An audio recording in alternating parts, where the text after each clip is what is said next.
మిత్రులారా, ఈరోజు మన ఎస్వి నగర్ కాలనీలో మరి మన నెమలి సురేష్ అన్న గారి 7వ వర్ధంతి ప్రతి సంవత్సరం జరుపుకుంటూ వస్తున్నాము.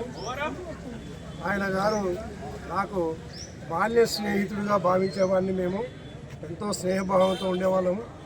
ఆయన ఈ యొక్క సర్కిల్ ప్రెసిడెంట్ కాంగ్రెస్ ప్రెసిడెంట్గా ఉన్నప్పటి నుంచి రాజకీయాల్లో ఎంతో చురుకైనటువంటి వ్యక్తి. ప్రజలని దాని చిన్న పిల్లకాన్ని మొదలుపెట్టుకుంటే ముసలి వాళ్ళ వరకు కూడా పలకరించుకుంటూ పోయే వ్యక్తి. ఆయన జ్ఞాపకాలను మరవలేము. ఆయన జ్ఞాపకాలు ప్రతి బస్తీలో, ప్రతి బోర్ పాయింట్లలో, ప్రతి విషయాల్లో కూడా ఆయన చేసినటువంటి మేలు ఇప్పటికి కూడా చెక్కు చెదరకుండా ఉన్నాయి.